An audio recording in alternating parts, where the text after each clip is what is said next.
The old school loomed before them, Hallows End High. It was a skeletal structure against the dying light. The windows were dark eyes, reflecting the sliver of moon hanging above. A shiver ran down Eli's spine, though the night was warm. He wasn't sure if it was the humid air or the memories this place stirred. The air was thick with the scent of damp earth and decaying leaves, a reminder of the passage of time and the secrets buried within these walls. Eli's heart raced as he took a step forward, the crunch of gravel underfoot echoing in the stillness. You sure this is a good idea? Claire's voice was barely a whisper. She stood beside him, her face pale in the darkness. Her eyes darted around, searching the shadows for any sign of movement. The fear in her voice was palpable, a stark contrast to the bravado she usually displayed. She clutched her jacket tightly around her as if it could shield her from the memories that threatened to overwhelm her. You sure this is a good idea? Jonas, ever the stoic one, simply grunted. He adjusted the duffel bag slung over his shoulder. Its contents clinked softly. The sound was a harsh reminder of the tools they carried, tools that would help them uncover the truth. Jonas's face was set in a determined expression, his jaw clenched as he prepared for what lay ahead. He had always been the rock of the group, the one who never wavered, no matter how dire the situation. Ava, her eyes fixed on the school's entrance, spoke for the first time since they'd arrived. Her gaze was unwavering, filled with a mix of determination and sorrow. The memories of their time at Hallows End High were etched deeply into her soul, and she knew that this night would either bring closure or open old wounds. It has to be done. Her voice was firm, unwavering in its resolve. The years had done little to soften the edges of her anger. Ava's determination was a beacon for the others, a reminder of why they had come back to this forsaken place. The shadows of their past loomed large, but together they would face whatever horrors awaited them within the walls of Hallows End High. Resolute. The years had done little to soften the edges of her anger. Her eyes burned with a fierce intensity, a reflection of the pain and betrayal she had endured. This night was their chance to confront the darkness that had haunted them for so long, and Ava was determined to see it through to the end. They had all gathered here for the same reason, drawn back to the place where it had all begun, Hallows End High, a place that held their darkest memories, their deepest wounds. They had been young then, innocent, easy targets for someone like Daniel King. He was their tormentor, their nightmare. He had made their lives a living hell within these very walls. Eli still remembered the sting of every insult, every shove, every cruel prank that had left him feeling small and insignificant. Claire carried the scars of Daniel's vicious rumors, whispers that had spread like wildfire, destroying her reputation and leaving her isolated. Jonas, always the protector, had borne the brunt of Daniel's physical abuse. His knuckles still ached from the day he'd tried to defend Claire. A day that had ended with him nursing a broken nose and a bruised ego. Ava, with her fiery spirit, had refused to be a victim. She fought back, verbally sparring with Daniel at every turn. But her defiance only seemed to fuel his cruelty. He spread lies about her, turning their classmates against her. The years had passed. They had moved on, or so they thought. But the past had a way of clinging to them, haunting their dreams, poisoning their present. They had tried to forget, to forgive, but the pain was too deep, the anger too raw. Daniel King! Even his name felt like a curse. He had been their tormentor, their king, ruling their high school hallways with an iron fist and a cruel smile.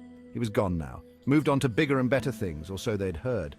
But the wounds he had inflicted still lingered, festering, demanding justice. They had all carried their pain for too long. The weight of it had become unbearable. They craved release, vengeance. They had found each other again by chance, brought together by fate, or perhaps by something darker, a shared need for retribution. Their plan had been hatched in whispers, late-night phone calls, secret meetings in dimly lit diners.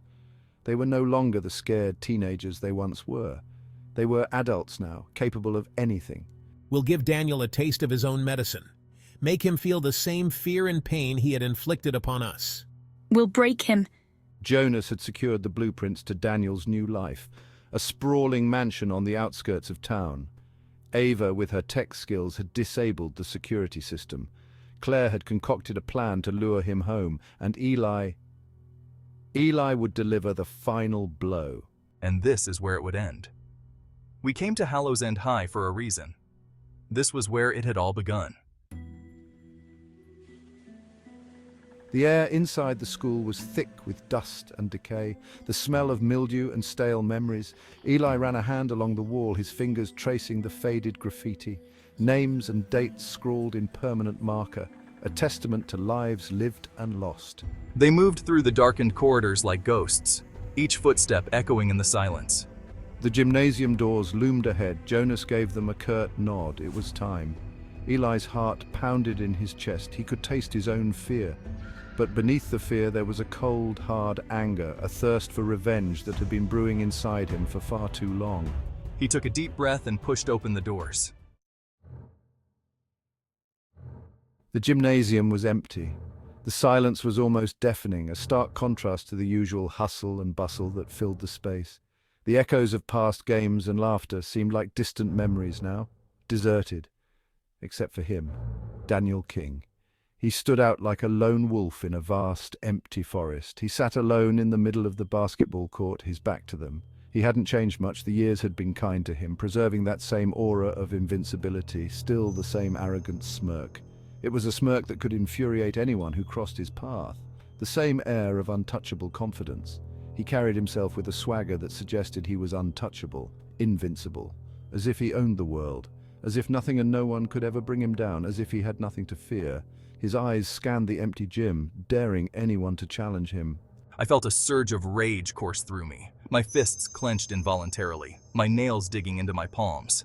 I wanted to charge across the court and tackle Daniel to the ground, to make him feel the pain he had caused so many others, to feel his bones break beneath my fists.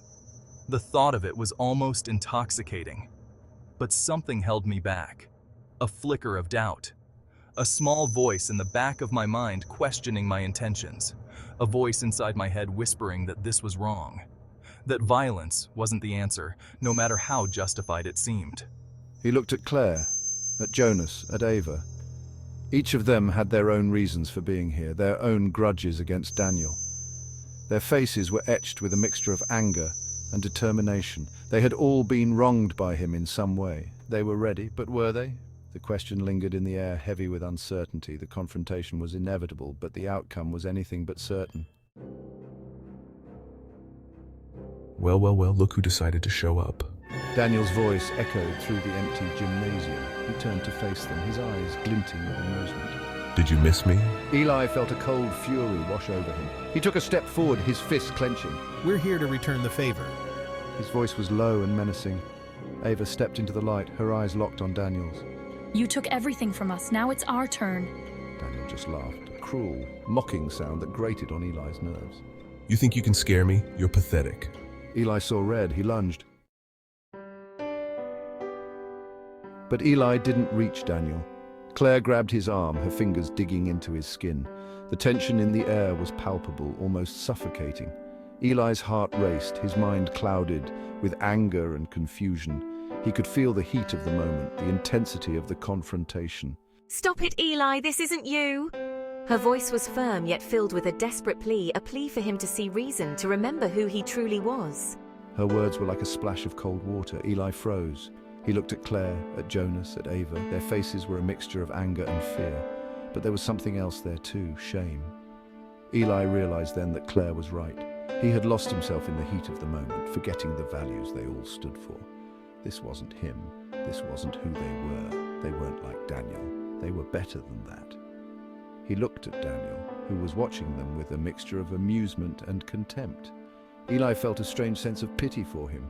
Daniel, who had always been the antagonist, now seemed more like a tragic figure, lost in his own darkness.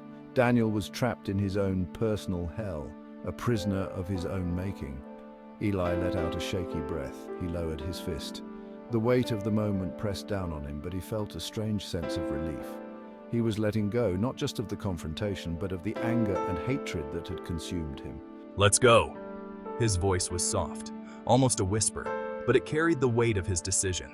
He was choosing a different path, one that didn't involve violence or hatred. He said quietly. The room seemed to breathe a sigh of relief as the tension dissipated. Eli knew this was just the beginning of a long journey, but he felt a glimmer of hope.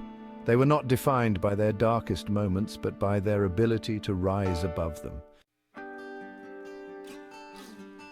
They turned and walked away, leaving Daniel King alone in the darkness. They didn't look back. They drove through the night in silence, each lost in their own thoughts. Eli stared out the window at the passing scenery.